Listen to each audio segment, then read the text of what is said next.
Cristo abunde em seus corações. Estamos aí por finalizar aí nossa matéria, nosso estudo. E hoje vamos finalizar aí a mente de Cristo, o curso A Mente de Cristo. E também dar graças a Deus aí por tudo que Deus tem nos feito, nos dado durante dessas 12 unidades, 12 vídeos que nós elaboramos com esse aqui, o curso A Mente de Cristo. Hoje o título, a gente vai ser um pouquinho mais rápido, porque já resumimos, é um resumo de tudo que nós aprendemos. É a exaltação, a unidade 12 é a exaltação de Cristo. Amém? Hoje vamos falar sobre o nosso Senhor Jesus Cristo. Vamos falar um pouquinho sobre Ele. Vamos lá? O propósito de Deus é que toda pessoa, no caso todo joelho se dobre e toda língua confesse que Jesus Cristo é o Senhor, para a glória de Deus Pai. Nessa última unidade queremos concentrar a atenção nos nomes de Jesus Cristo e na pessoa que esses nomes representam. Nosso propósito é adorar a Jesus como Senhor e assim dar glória ao Deus Pai. Também entender que por isso que devemos ter uma mente igual a de Cristo. Jesus passou por tudo que passou para ser exaltado. A mesma coisa vai acontecer conosco. Não que a gente vai ser um Cristo, um Deus, mas a gente vai também ser exaltado. Vale a pena sofrer, vale a pena passar por todo o processo, porque existe um prêmio para todos nós. Jesus Cristo, vamos lá falar com Ele, falar sobre Ele. Nós falamos na unidade anterior, bem no início, sobre as características, da mente semelhante à de Cristo. Eu quero aqui resumir elas, eu quero falar com elas rapidinho aqui. Nós temos aqui as características que nós vamos falar aqui rapidamente em resumo, Por exemplo, nós temos aqui a liberdade em Cristo, que é a semelhante viva, que nós falamos da unidade 2 e a unidade 3. Também falamos da característica semelhante de Cristo, a perseverante, da unidade 4 e a unidade 5. Falamos também da característica semelhante de Cristo, falamos sobre humilde, é isso falando na unidade 6. Natureza, aí no caso, a característica semelhante de Cristo pura, falamos na unidade 7 até a 10.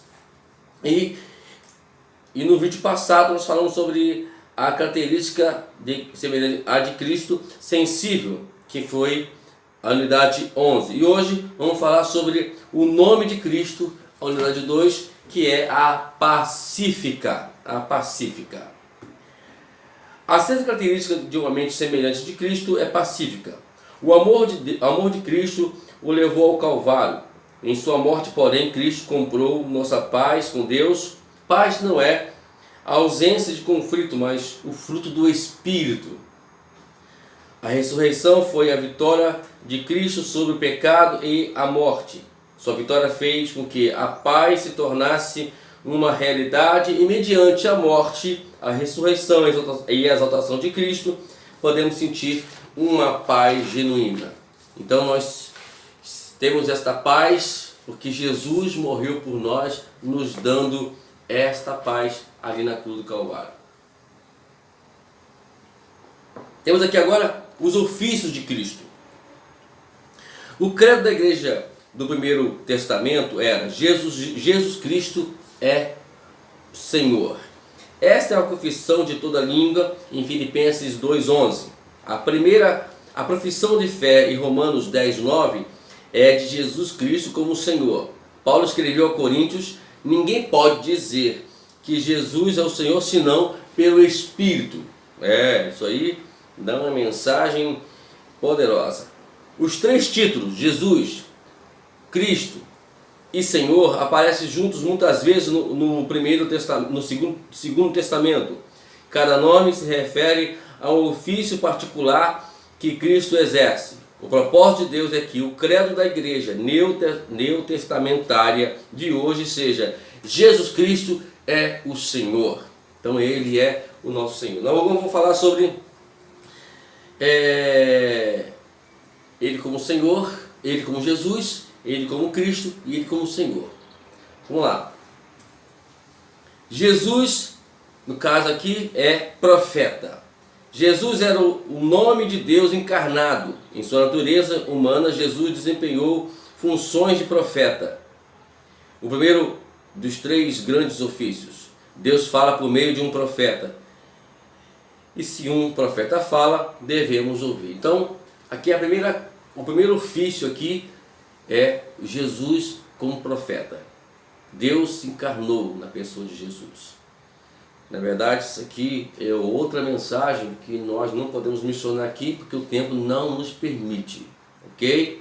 Mas, e é muito importante que você aprenda isso também, até para o seu primeiro para o seu crescimento espiritual e segundo para ter uma formação e poder denunciar essas seitas aí que tira qualquer imagem de Jesus como profeta. Vamos lá. Cristo, no caso, o outro nome, outro ofício aqui é Cristo, Cristo é sacerdote. Como profeta, Jesus nos veio a nos abençoar e desviar-nos das nossas iniquidades. O nome Cristo combina sua natureza com a sua natureza divina. Cristo é o seu nome como sacerdote. Mas Cristo, tendo vindo como sumo sacerdote dos bens já realizados, o seu próprio sangue entrou uma vez por todas num santo lugar, levando sobre si a eterna redenção. Cristo, o nosso sumo sacerdote, agora desempenha 2 funções. Em primeiro lugar, ele é intercessor. Em segundo, ele é o nosso mediador. Não existe outro. Vocês conseguiram me entender? Não existe outro mediador. Não existe outro intercessor junto ao nosso Pai a não ser Jesus. A Bíblia é bem enfática, ela é bem clara, bem objetiva quando ela fala sobre isso. Então não vamos discutir mais sobre isso mais, entendeu? Eu não quero que ninguém aqui se ofenda, mas que essa é uma pura realidade que a qual a Bíblia Sagrada ela nos orienta. Vamos lá? Vamos dar continuidade? Então, falando sobre Jesus, sobre Cristo, agora vamos falar também do outro ofício que é Senhor. O Senhor é Rei. O terceiro grande ofício de Jesus é o de Rei. Seu nome como Rei é Senhor. Esse nome apresenta a natureza divina. Deus governa por meio de Cristo como Senhor e nós dobramos nossos joelhos para reconhecer sua soberania. Então, esses 3 ofícios, eles juntos dão o nome Jesus Cristo é Senhor. São 3 ofícios ali entre uma frase e um ser só, né? Como ser humano, ele foi profeta, né? Então, e a natureza e o nome de Cristo, também representa a sua natureza. Ele representa 2 naturezas no caso. De Jesus representa a sua natureza humana como profeta. A natureza de Cristo, ou o nome de Cristo, na verdade, representa as 2 naturezas, a humana e a divina. E ele, Senhor e Rei, ele só vai representar aqui a questão divina, ok? Então, vamos recapitular. Jesus, profeta, Cristo, sacerdote e Senhor, Rei, ok? Vamos lá, vamos falar aqui sobre os nomes de Cristo. Jesus, ele é apresentado por vários nomes, né?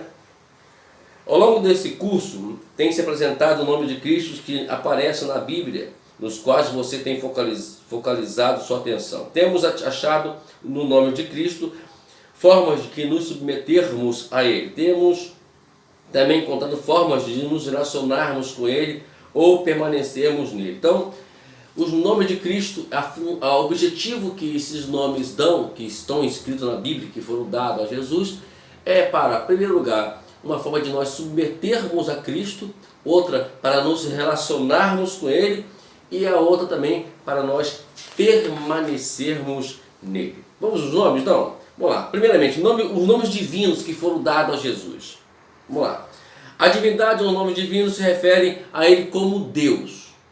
Então isso é uma prova, é outra prova que nós temos na Bíblia, que Jesus era é Deus, não era Deus, ele é Deus, é Deus.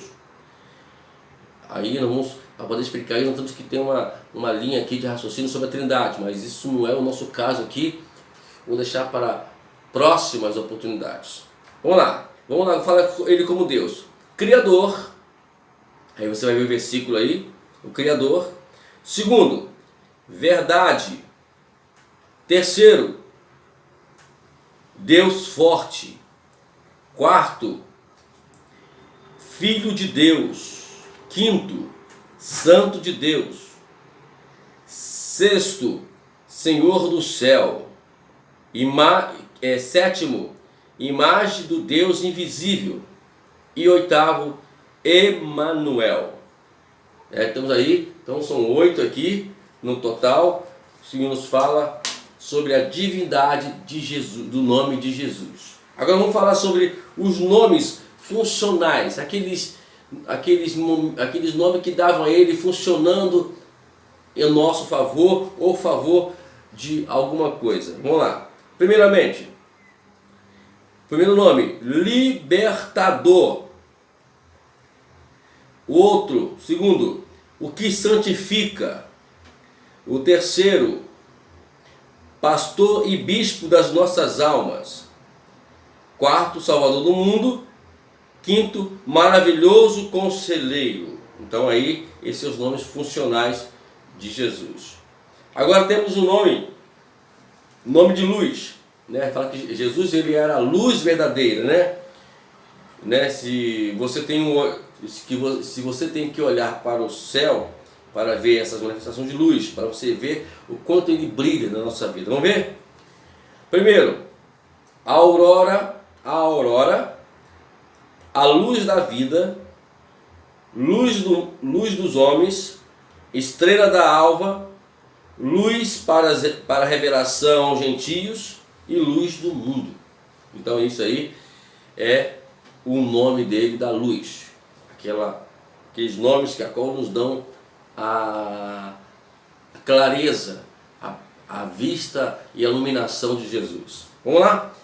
Agora vamos falar aqui também sobre os princípios, o princípio do cumprimento, né? Vamos aqui colocar em duas funções, em dois lados, o nome de Cristo e a função lá. Primeiro, pastor, ovelha,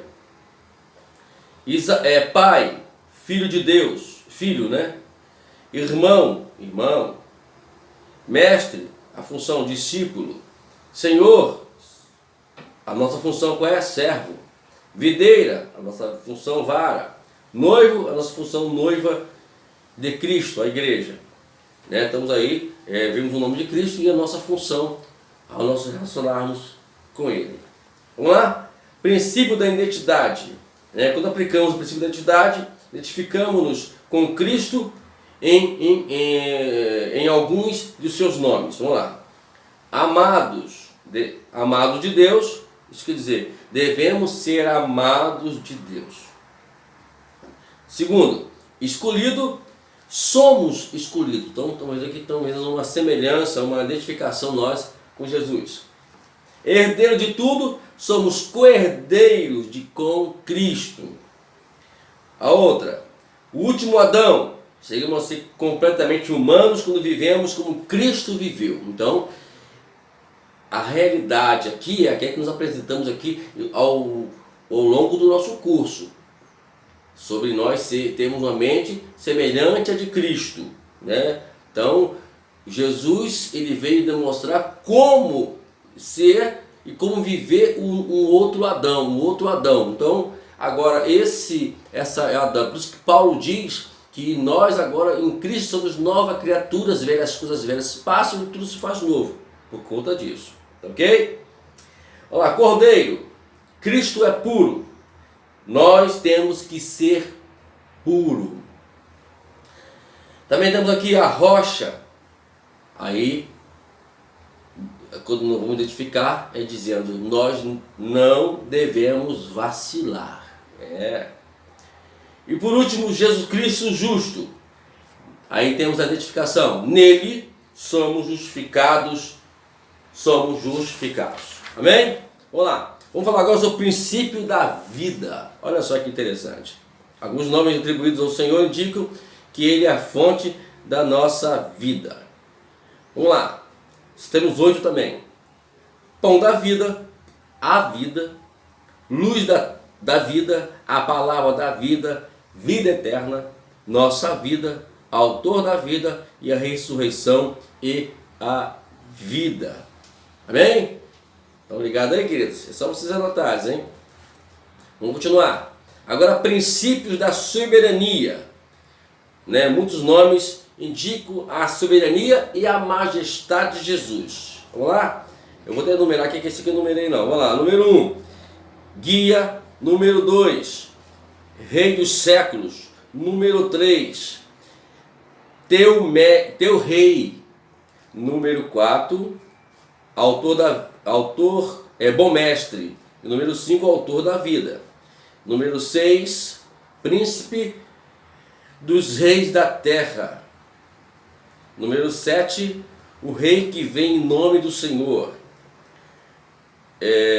Número 8, rei dos reis. Número 9, rei dos judeus. Número 10, senhor dos senhores. Número 11, príncipe ungido. Número 12, príncipe da paz. Número 13, rei dos séculos, imortal e invisível.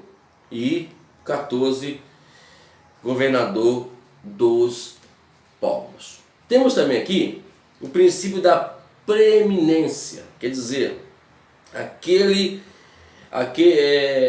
que veio primeiro. Cristo não é só soberano absoluto, também é o preeminência, o primeiro em tudo. Ele foi o que iniciou tudo, tanto a criação da terra, como também a questão de como nós reatarmos a nossa aliança com Deus. Tá bom? Vamos lá? Deus de toda a terra, primogênito de toda a criação, cabeça de todo homem, primogênito entre muitos irmãos, cabeça do corpo, a igreja, cabeça de todo principado e potestade e senhor de todos. Então aqui está o princípio da preeminência. Bom, agora vamos lá para o princípio do alfa e ômega. Emprega-se esta designação para essa série de nomes porque é bíblica. É um nome de Cristo que empregou em referência a si mesmo. Alfa e ômega expressam bem o conceito contido nesse princípio. Alfa é a primeira letra do alfabeto grego e ômega a última. Nós diríamos A e Z, no caso do nosso alfabeto. E alguns dos nomes alfa indica Cristo como iniciador, alguém que começa algo. E toda iniciativa é de Deus. O nome ômega indica que Cristo como consumador, alguém que termina algo. Deus sempre termina o que começa. Então, vai aí uma deixa para você. Se Deus começou algo na tua vida, creia, meu amado, que Ele vai terminar esse algo em nome de Jesus. Paulo diz que aquele que começou a boa obra vai terminar até o dia da sua vinda. Aleluia. Vamos lá? Vamos pular aqui. Queridos, as batalhas continuam. Então, e se elas continuam, é claro e evidente que Cristo, Ele vai batalhar conosco. Amém? Todos os santos de Deus participam das batalhas que são parte de uma longa guerra. O resultado final dessa guerra está assegurado e explicado detalhadamente no livro de Apocalipse. Deus e os seus santos vencerão Satanás. Está decidida a vitória na guerra, porém prossegue as batalhas. Estamos em plena guerra. É esse o conceito. Nós vamos falar com mais propriedade quando nós chegarmos ao curso A Batalha Espiritual. Ok? A gente vai falar muito sobre isso, com mais detalhes, né? Mostrando a realidade, o que é a batalha espiritual. Esse curso ele é magnífico. Eu já dei 3 aulas nele já, e cada aula que eu dou eu aprendo mais, eu vejo mais o quanto é preciso nós ficarmos fortes e nos prepararmos a cada dia para as batalhas, né? As batalhas que travamos ocorrem na mente, onde Satanás e suas hostes trabalham com muita determinação. Bom, nós falamos isso aí bem durante todo o percurso do nosso curso aqui, né? No percurso aí nós falamos muito bem sobre isso, e a minha oração é que você tenha aprendido muito sobre esses princípios que a qual elaboramos durante essas 12 unidades que conclui hoje. Bom, nós também temos as armaduras, a armadura e as armas espirituais. Paulo diz que as nossas armaduras, pois as nossas armas da nossa armadura, da nossa milícia não são carnais, mas são poderosas em Deus, para podermos destruir todas as fortalezas e derrubando raciocínios e toda fortaleza e toda a força que a qual se ergue contra o conhecimento de Deus. Mas para isso acontecer, precisamos lutar com as milícias, com as armas espirituais de Deus. É por isso que lá, no capítulo 6, versículo 10 a 18, Paulo nos dá aqui uma dica, nos ensina como vencer essas batalhas. É claro que a gente não vai detalhar isso aqui, porque nós temos um curso especificado para isso, né? Um curso chamado A Batalha Espiritual, que eu já mencionei aqui já. Então a gente vai falar isso quando nós chegarmos lá na batalha espiritual. Ok, meu querido? Por enquanto a gente vai só deixar aqui apenas uma introdução. Por exemplo, nós temos 6 armas espirituais. Nós temos 5 delas que são defensivas e uma delas só que é ofensiva. Então, as defensivas, elas são para poder nos preparar para atacar. Não é contra o irmão, não é contra seu semelhante, é contra Satanás. Escute isso, capítulo, no versículo 12, no capítulo 6, Paulo deixa bem claro, né, que a nossa luta não é contra o homem, o ser humano, é contra as hostes malignas, é contra Satanás mesmo. E não vamos falar isso, né, lá, quando nós chegarmos lá. E é impressionante que são 5 defensivas e uma ofensiva.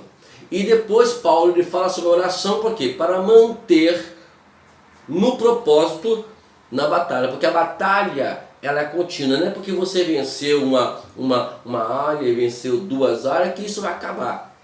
Quando nós formos falar sobre evangelismo, nós temos lá, eu preparei esse estudo já, e já estudei sobre ele, fiquei maravilhado com ele. Quando nós falamos sobre evangelismo de oração, vamos falar sobre essa sequência que Jesus passou depois da tentação no deserto. Agora, uma coisa que eu quero vos deixar bem claro. As batalhas, quando você batalha usando as armas poderosas em Deus, creia, podemos ter certeza, pode crer, meu irmão, que você já é um vitorioso, porque a vitória e as batalhas não são nossas, elas são do Senhor. Foi assim que Jeaziel chegou para Josafá. Olha aí, Josafá, assim diz o Senhor, essa batalha não é tua, mas essa peleja não é tua, ela é de Deus, ela pertence a Deus. E podemos ver que Josafá venceu a batalha, porque ele venceu com as armas poderosas em Deus.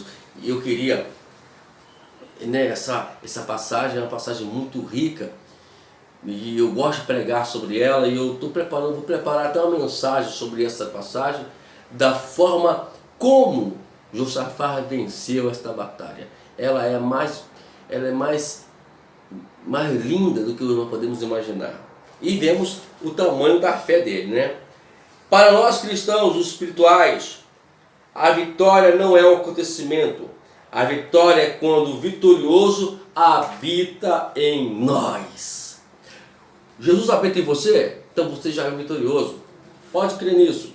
A prova da fé não está no sucesso, tampouco está na oração respondida, mas está sim na resistência que a qual nós. O que diz a Bíblia? Resistir o diabo e ele fugirá de vós. Aí está o segredo da vitória. O segredo da vitória não está exatamente. A prova da sua fé não está no seu sucesso, não está na oração que foi respondida, está quando você resiste toda a tentação e todo o mal que vem sobre você. É como a Bíblia ensina, Tiago foi bem claro. E tem que resisti-lo, né? Resisti-lo. Vamos lá. O triunfo não está o triunfo não é a justiça que espera executar-se, mas uma dívida que já foi paga por completo. Outro detalhe que eu quero lembrar, o triunfo, tudo que você hoje almeja em ganhar e triunfar, já foi conquistado. Não existe pecado não pago, todo ele foi pago. Existe aquela questão que a pessoa já pagou a dívida, mas quer continuar pagando aquele que a qual o seu devedor. Quer pagar ele, de qualquer maneira quer pagar com a sua. É inútil. Mas fazer o quê? Quer sofrer? Que sofra. Mas para aqueles que creem, quer dizer para você, a dívida foi paga. Glorifica a Deus e adore o Senhor, em nome de Jesus. Para os crentes, a morte é transitória. Uma transição à presença de Cristo. A morte é a via para o pleno conhecimento e o fim da obstrução de Satanás ao nosso entendimento. Deus manifesta sua vitória no final, depois de habitar em nossas vidas de lutas. Olha que lindo. Aqueles que têm medo da morte, não tenham medo dela. A morte é justamente a obstrução de Satanás entrar na nossa mente e querer conduzi-la ao pecado. Quer dizer que quando alguém morre em Cristo, ele não vai mais para o inferno. Aleluia. Ele já pertence ao céu. Só aguardando a trombeta tocar e ressurgir entre os mortos e ser transformado e levar e ser conduzido até a glória no dia do arrebatamento da igreja. Isso significa a morte para o crente. Então creia nisso, não tenha medo. Por mais que ela é assustadora, mas vamos enfrentá-la.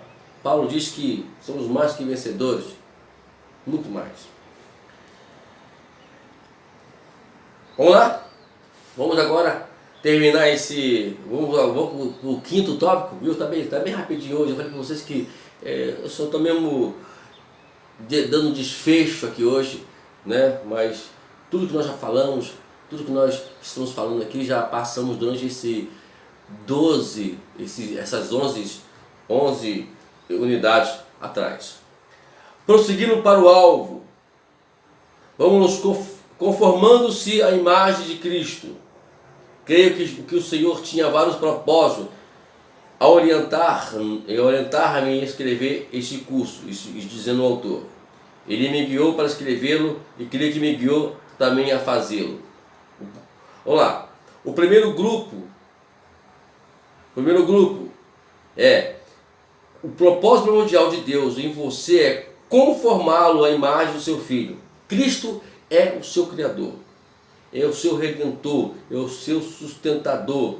Ele é a cabeça de todo principado e potestade. Ele é o início, ele é tudo. Então quando você se iguala a ele, quando você anda segundo a mente de Cristo, as coisas vão sempre andar de bom, de melhor a melhor.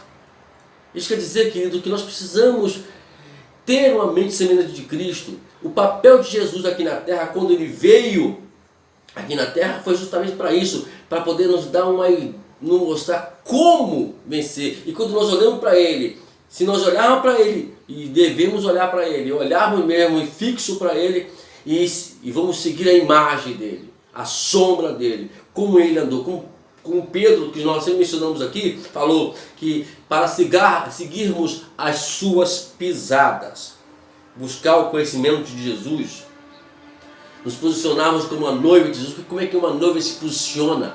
Ela sempre está se aprontando a cada dia para chegar para poder se encontrar com o seu noivo. Então essa, meus amados irmãos, é a trajetória nossa aqui na terra. Buscar conhecimento, conhecer Cristo mais. Não é conhecê-lo somente em teologia, na teologia. Não somente nisso. É claro que você precisa de informações para você buscar o Cristo mais, mas busque informação, busque profundamente. Oração, devoção sempre com Ele. Então é preciso que nós nos voltemos para isso, queridos. Eu quero terminar deixando a minha alegria, a minha satisfação em poder terminar mais um curso.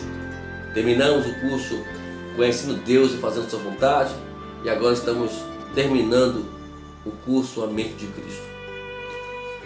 Semana que vem estamos chegando aí com um novo curso, Em Missão com Deus. Ele é muito bom também. Quero agradecer a todos que têm me ajudado, aqueles que compartilham o vídeo, aqueles que passam o vídeo para outras pessoas também.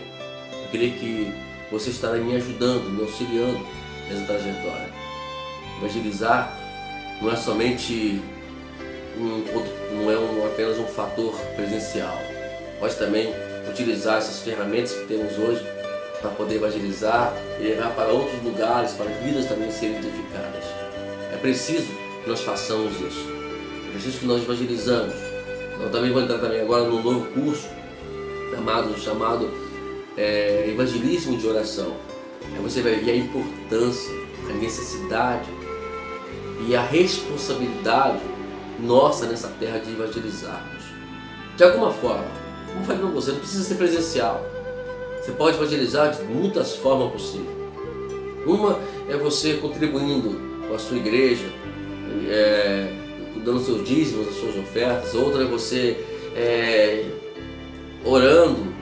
Outra é você enviando esses vídeos, compartilhando para lugares. Por exemplo, você tem parente não sei aonde, aí, seja em qualquer lugar do estado ou também fora do país, você envie esses vídeos para eles, compartilhe com eles, para eles aprenderem. Esse é o nosso trabalho. Eu sei que o pastor que vos fala aqui, ele não tem uma dicção muito bonita. Eu sou um pouco meio matuto ainda. Eu não tenho vergonha de ser matuto, não tenho vergonha de ser meio gato. Nós estamos transmitindo com coerência, com responsabilidade e com muito amor a mensagem do Senhor. Quero agradecer a todos, eu quero orar em agradecimento ao Senhor. Pai amado, quero lhe agradecer, Senhor, por ter nos dado a oportunidade de podermos juntos, não somente com o Senhor Espírito Santo, mas também com todos aqueles que têm nos ajudado com seus apoios, compartilhando os vídeos, anunciando, juntos anunciarmos a palavra do Senhor. Obrigado, Pai amado, quero orar por essas pessoas, eu quero orar agradecido ao Senhor pela vida deles, também por tudo que tem e pela força que tem me dado até hoje de continuarmos o trabalho. Mais uma obra, Senhor, foi feita, mais uma obra concluída, e creio, Senhor, que estamos para iniciar outras obras, e creio que da mesma forma o Senhor nos dará força para concluí-las também, Senhor. Obrigado por tudo. Peço a tua bênção para todos que agora estão colaborando com esse ministério. E assim eu te peço, te agradeço em nome de Jesus. Nunca vamos deixar o lembrete de fora, O céu é o seu limite. E que a bondade e a misericórdia do Senhor te acompanhe, meu irmão, minha irmã, onde quer que você for. Que o amor de Deus, a graça poderosa de Jesus Cristo seja sobre a sua vida e a comunhão do Espírito Santo consolando em todos os momentos da sua vida. Amém. Que Deus os abençoe. Até a próxima hora.